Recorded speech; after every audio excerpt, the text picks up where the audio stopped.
నమస్తే welcome to Ama news నా పేరు వెన్నెల. ఇక డీటెయిల్స్ చూస్తే అండగా ఉంటానని అధైర్యపడవద్దని అన్ని సమస్యలకు పరిష్కారం చూపే విధంగా తనవంతు కృషి చేస్తానని Congress party Adilabad assembly incharge Kandi Srinivas Reddy అన్నారు.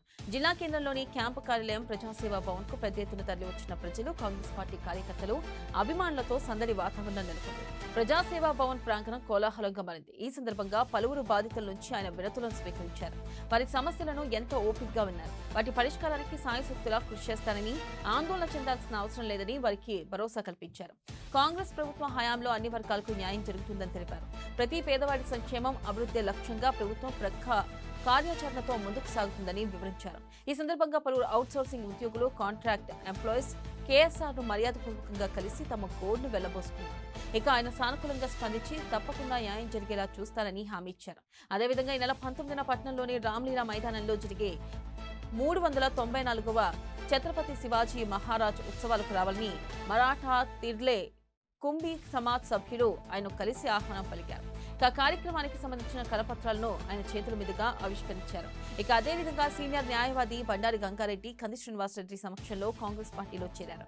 ఆయనకు కండువా కప్పి పార్టీలోకి సాధారణంగా ఆహ్వానించారు. ఈ కార్యక్రమంలో డీసీసీబీ డైరెక్టర్ బాలూరి గోవర్ధన్ రెడ్డి, మాజీ ఎంపీపీ మంచుకట్ల ఆసమ, మాజీ మున్సిపల్ చైర్మన్ దిగంబర్ రావు పాటిల్, మాజీ మున్సిపల్ వైస్ చైర్మన్ కందుల సుఖేందర్, మైనార్టీ సెల్ నాయకులు ఎంఏ షకీల్, మొహమ్మద్ రఫీక్, గూడ సర్పంచ్ ప్రభాకర్, ఖలీల్, సయ్యద్ షాహిద్ అలీ, ఎల్మ రామ్రెడ్డి, పోతన్న, పలువురు కాంగ్రెస్ పార్టీ నాయకులు, కార్యకర్తలు పాల్గొన్నారు. ఆదిలాబాద్ జిల్లా కేశలాపూర్లో మిశ్రమ వంశీయుల ఆరాధ్య దైవం నాగోబా జాతరకు సర్వం సిద్ధమైంది. ప్రతి ఏటా పుష్యమాసం నుంచి 3 నెలల పాటు ఉత్సవాలను నిర్వహిస్తారు. ఉత్సవానికి సంబంధించి ఏర్పాట్లన్నీ పూర్తయ్యాయి. ప్రభుత్వం ఈ వేడుకలను అధికారికంగా నిర్వహిస్తుంది. నిర్వహణ ఖర్చుల కింద 20 లక్షల రూపాయలు మంజూరు చేసింది. ఇక 3 రోజుల జాతర అనంతరం ఈ నెల 12న ఆలయ ఆవరణలో ఉన్న వేదిక వద్ద ప్రజా దర్బార్ నిర్వహిస్తారు. ఈ దర్బారుకు ప్రజాప్రతినిధులు, జిల్లా అధికారులు హాజరై ఆదివాసీల సమస్యలపై చర్చిస్తారు. 2 నెలల పెండింగ్ పారితోషికాలు ఇవ్వాలని డిమాండ్ చేస్తూ ఆశా వర్కర్లు ఆందోళనకు దిగారు.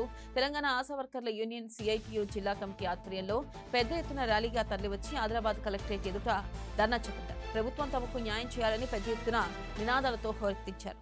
రాష్ట్రంలో పనిచేస్తున్న ఆశా వర్కర్లకు డిసెంబర్, జనవరి 2 నెలల పారితోషికాలు ఇంకా రాలేదని సిఐటియు జిల్లా అధ్యక్షుడు బొజ్జ ఆసన అన్నారు. గతంలో ప్రతి నెల 2వ తేదీన పారితోషికాలు ఆశా వర్కర్ల అకౌంట్లో పడేవన్నారు. కానీ ఇప్పుడు 2 నెలలు దాటిన పారితోషికాలు అందకపోవడంతో వారి కుటుంబాలు ఆర్థిక ఇబ్బందులు ఎదుర్కొంటున్నాయని ఆవేదన వ్యక్తం చేశారు. అవసరాలు తీర్చుకోవడం కోసం అప్పులు చేయాల్సిన పరిస్థితి దాపురించిందన్నారు. వెంటనే పారితోషికాలు విడుదల చేయాలన్నారు. సమ్మె సందర్భంగా అక్టోబర్ 9న అధికారులు ఇచ్చిన హామీని వెంటనే అమలు చేయాలన్నారు. పీఎఫ్, ఈఎస్ఐ సౌకర్యంతో పాటు ఉద్యోగ భద్రత కల్పించాలని డిమాండ్ చేశారు. టీబీ స్కూట్ ను, డబ్బాలను ఆశలతో మోయించే పనిని రద్దు చేయాలన్నారు. అలాగే రిటైర్మెంట్ బెనిఫిట్స్ కింద 5 లక్షల రూపాయలు ఇవ్వాలన్నారు. ఇతర డిమాండ్లన్నింటినీ నెరవేర్చాలన్నారు. Adilabad assembly Congress party incharge Kandi Srinivas Reddy ఇప్పటికే అనేక సామాజిక సేవా కార్యక్రమాలతో ప్రజల ఆదర అభిమానాలు సంపాదించుకుని వారి హృదయాల్లో చెరిగిన ముద్ర వేసుకున్నారు. కేఎస్ఆర్ ఫౌండేషన్ ద్వారా ప్రజాసేవా భవన్లో 2 ఏళ్లుగా నిత్యాన్నదానం చేస్తూ అన్నదాతగా పేరు తెచ్చుకున్నారు. వందల మంది ఆకలి తీరుస్తూ గొప్ప మనసును చాటుకుంటున్నారు. 10 మందికి అన్నం పెట్టాలన్న ఆలోచన అందరికీ రాదు. వచ్చినా ఏదో ఒక పూట పెట్టేవాళ్లే ఉంటారు. కానీ ప్రతిరోజు నిత్యాన్నదానం చేసేవారు అడుగు. ఆ కోవకు చెందిన వారి కంది శ్రీనివాస్ రెడ్డి పేదల ఆకలి తీర్చాలన్న సంకల్పంతో ప్రారంభించిన ఈ అన్నదాన కార్యక్రమం నిర్విరామంగా కొనసాగుతుంది. ఇంత మంచి కార్యక్రమానికి శ్రీకారం చుట్టిన ఆయన్ను పలువురు అభినందిస్తున్నారు. నిండు నూరేళ్లు చల్లగా ఉండాలంటూ దీవెనలు అందిస్తున్నారు. బీసీల ఆత్మగౌరవం కోసం నిర్మించుకున్న నూతన భవన ప్రారంభోత్సవ గడియలు ఆసన్నమయ్యాయి. ఈ నెల 11న ఆదివారం రోజున నిర్వహించి తలపెట్టిన ఈ కార్యక్రమానికి బీసీలందరూ పెద్ద ఎత్తున తరలివచ్చి దిగ్విజయం చేయాలని బీసీ సంక్షేమ సంఘం జిల్లా అధ్యక్ష ప్రధాన కార్యదర్శులు చిక్కాల దత్తు, కలాల శ్రీనివాస్ పిలుపునిచ్చారు. మేరకు ఆదిలాబాద్ జిల్లా కేంద్రంలోని ప్రెస్ క్లబ్ లో ఏర్పాటు చేసిన మీడియా సమావేశంలో వారు కార్యక్రమ వివరాలను వెల్లడించారు. ఎన్నో ఏండ్లుగా ఎదురుచూస్తున్న బీసీ సంక్షేమ సంఘం కమ్యూనిటీ భవన ప్రారంభోత్సవానికి ముహూర్తం ఖరారైందని తెలిపారు. ఫిబ్రవరి 11న ఆదివారం రోజు శుభగడియల్లో ఈ ప్రారంభోత్సవ కార్యక్రమాన్ని వేద పండితుల వేద మంత్రాల నడుమ ఘనంగా నిర్వహించబోతున్నట్లు తెలిపారు. ఈ కార్యక్రమానికి ముఖ్య అతిథిగా బీసీ సంక్షేమ సంఘం జాతీయ అధ్యక్షులు జాజుల శ్రీనివాస్ గౌడ్ తో పాటు విశిష్ట అతిథులుగా రాష్ట్ర మంత్రులు పొన్నం ప్రభాకర్, దనసరి అనసూయ సీతక్క, ఎమ్మెల్యేలు పాయల శంకర్, వెడ్మ బొచ్చు పటేల్, ఎంపీ సోయం బాపురావు హాజరవుతారని తెలిపారు. ఇక 36 కులాలకు చెందిన కుల సంఘాల ప్రతినిధులు, కుల బాంధవులు అందరూ పెద్ద ఎత్తున తరలివచ్చి ఈ ప్రారంభోత్సవ కార్యక్రమాన్ని విజయవంతం చేయాలని కోరారు. జిల్లాలో అనేక సమస్యలపై ముఖ్యమంత్రి రేవంత్ రెడ్డిని కలిసి వినతిపత్రం సమర్పించామని, దీనిపై ఆయన సానుకూలంగా స్పందించారని జిల్లా కార్యదర్శి ముడుపు ప్రభాకర్ రెడ్డి అన్నారు. జిల్లా కేంద్రంలోని పార్టీ కార్యాలయంలో ఏర్పాటు చేసిన మీడియా సమావేశంలో ఆయన మాట్లాడారు. ముఖ్యంగా సర్వే నంబర్ 38లోని నీషన్ ఘాట్ లో పేదవారికి ఇంటి స్థలాలకు పట్టాలు ఇవ్వాలని కోరినట్లుగా తెలిపారు. అలాగే సీసీఐను పునరుద్ధరించాలని, ఎయిర్పోర్టు ఏర్పాటయ్యేలా చూడాలని, Adilabad, Armoor railway line, textile park వంటి అనేక సమస్యలపై విన్నవించడం జరిగిందన్నారు. ఇక వాటి పరిష్కారానికి కృషి చేస్తామని సీఎం భరోసా ఇచ్చారని వివరించారు. పుస్తక పరిజ్ఞానంతో పాటు విషయ పరిజ్ఞానాన్ని పెంపొందించుకుంటూ ఉన్నత లక్ష్యాలను చేరుకునేలా కృషి చేయాలని లయన్స్ క్లబ్ అడిషనల్ కార్యదర్శి మధుసూదన్ రెడ్డి సూచించారు. జిల్లా కేంద్రంలోని ప్రభుత్వ సైన్స్ డిగ్రీ కళాశాలలో Lions club of Adilabad Kings cotton city ఆధ్వర్యంలో విద్యార్థులకు శుక్రవారం ఉపాధి నైపుణ్యాలపై అవగాహన కార్యక్రమాన్ని ఏర్పాటు చేశారు. కార్యక్రమం ముఖ్య అతిథిగా ఆయన హాజరై విద్యార్థులకు దిశానిర్దేశం చేశారు.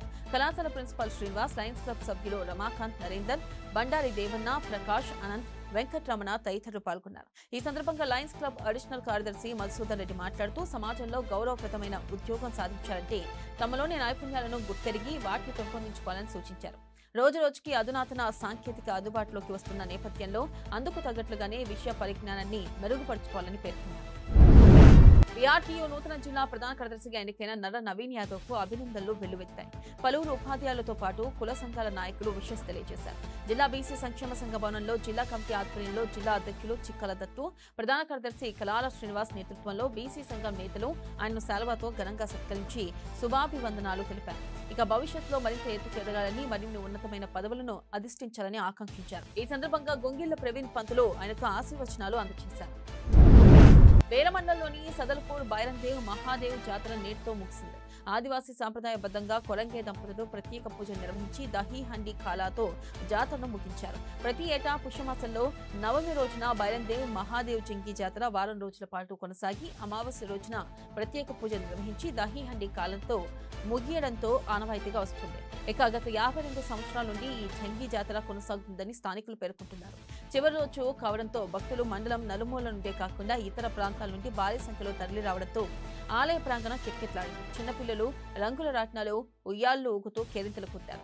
మహిళలు తమకు కావలసిన వస్తువులతో పాటు గాజులు, ఇతర వస్తువులు కొనుగోలు చేయడంతో దుకాణాల వద్ద సందడి కనిపించింది. దీంతో సదల్పూర్ జాతరకు జనాలు తండోపతండాలుగా రావడంతో ఆ ప్రాంతమంతా కిక్కిరిసిపోయింది.